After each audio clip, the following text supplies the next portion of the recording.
here we go. When I get to this corner, I'm going to go around the corner really slowly. And I'm going to lift my presser foot and take one stitch at a time, turn a little bit, another stitch, turn a little bit, another stitch, turn a little bit, another stitch, turn, until I feel like I can start sewing more or less straight, in a straight line, and not be making sharp, jerky movements around the corner. Everything else is kind of a gentle curve on here, but those corners are very, very sharp. To me, the look of the wallet is kind of ruined and kind of makes it look less professional if there's points and that curve isn't smooth. So I try to make mine to be as good as possible. I did have to trim this Peltex a little bit. It's a little bit wider than the actual seam line should be. I think in our original pattern there is a recommendation, or it might be in the notes, to go ahead and trim that 1/8 inch on either side, and I find I need to do that every time. So here we go, home free. And we're done.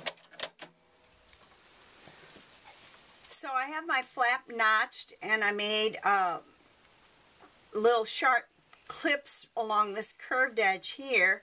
I think I might cut a little bit of this off, trim this off just a little bit. I'm going to turn it,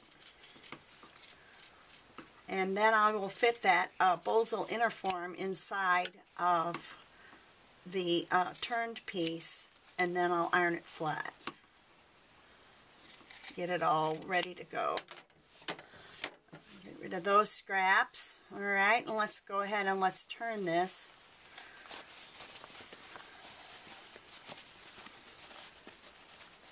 And I just use my finger along the inside of it to kind of get it to turn right on that edge right where I sewed.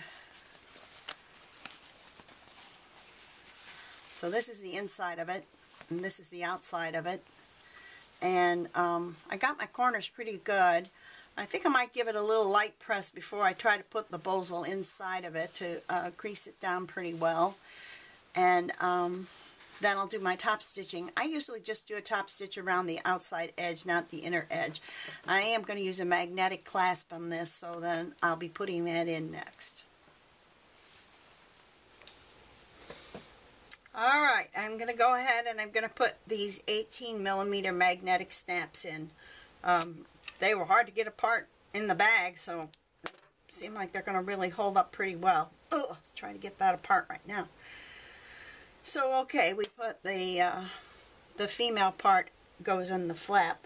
So I marked the center of my flap with a pencil mark, and then I just lined up these prongs so that they straddle that, and then I pushed in and I made some little indents in there for where I'm going to cut my holes.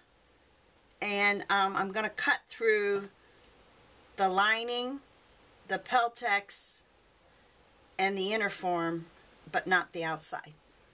So, wish me luck.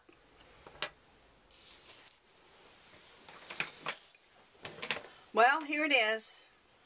It's finished. It had a little frogging that had to be done to get this top stitching done correctly. Did I say put the magnetic clasp in first and then top stitch? Well, I don't think I'll be doing that anymore, because it's really hard to get around the bottom here with any kind of regular foot. I have an extra narrow foot on mine, and it just slid right off. So anyway, next time I use a magnetic clasp, I'm going to do my top stitching first. So now what I'm doing is I'm preparing two different small strips. This one is going to be sewed down, and it's going to hold my two D-rings. I like to put my D-rings right in here on my flap for the straps. And then the other thing that I'm doing right now is I'm making a little tiny tube for some 1/4 inch elastic. It's going to fit right in here, And this is going to be my bungees. I call them bungees. It's just the elastic strap. Now, if I put this on my wallet on the side, that means when I undo the clasp, it'll go open that much. I can stretch it and I can open it up a whole lot more.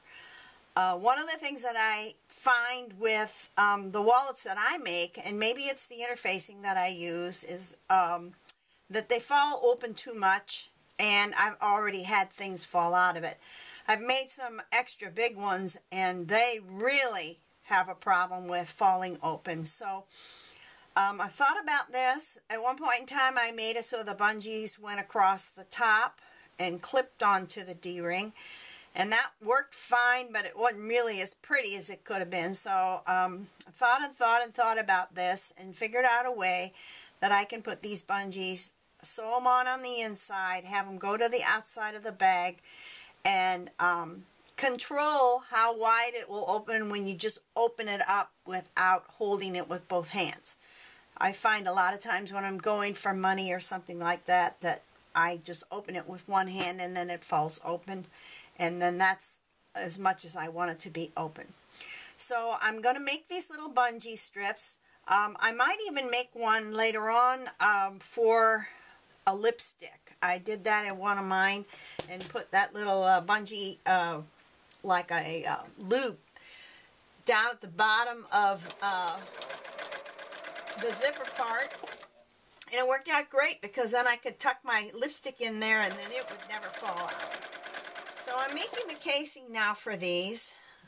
Basically what I want to do when I turn this is these are 4-inch pieces here, and I'm going to make a 5-inch sleeve so it looks a little scrunched up, and that's about as far as you ever need to make it stretch to open to get to your things. So that's my job right now. I've got this little tube ready to go, and I'll be turning that in a minute. I'm going to cut it into pieces before I turn it. And then now I'm going to, I used about a 1 1/4 inch strip of fabric here, and I turned the edges under, and I'm going to sew it on both sides because this is going to be my strip that's going to hold my D-rings.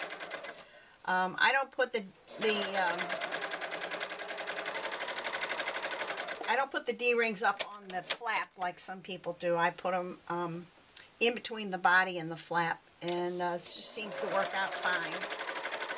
So, making those. Not paying too much attention to the neatness of it because basically most of it's going to be hidden. So what I do is then I just make a little loop around my D-ring and sew across it.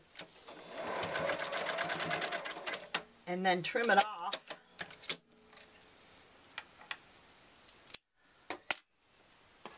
And then I'll pin it on here, and I'll sew it into place when I'm sewing the body and the lining together. So let's make another one of these for both sides of this. It gets a little bit thick when you're sewing across it, but if you have a machine that'll sew down the sides, it'll sew through this without a problem. So that's prepared. Now I'm going to go ahead and trim these down and turn this tube and stick my elastics in there and be ready for that part of the making the wallet. So I've got my tube turned, and I'm starting to put my elastic through. Got the old method where we have the safety pin on the end of the elastic and put it in, and now I've got it so that the end of the 4-inch piece is just inside this tube. The tube's about 6 inches long. I made it a little bit longer than I thought. So I'm going to go ahead and I'm going to sew across the bottom of this about 1/4 inch from the end. And so now it's secure. I'll trim this all off. This is all going to go inside of the seam where I sew up my card slot and fold it over and sew it into the body. So now I'm going to pull this down so that the other end of the elastic sticks out. And you'll see I've got a little ruffle there. So that's my bungee. That's about how much it's going to be able to stretch when it's up in the wallet, attached to the wallet, I should say.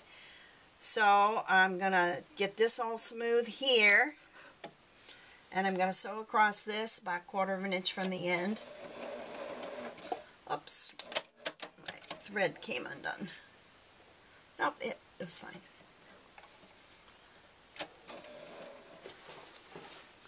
Alright, now I'm going to go ahead and I'm going to sew up my pocket that I'm going to use in the back, my slip pocket. And of course I put my right sides together, and I'm sewing 1/4 of an inch from the edge. And I'm going to go ahead and, well, I don't know if I like the way I sewed that. I may have to rip that.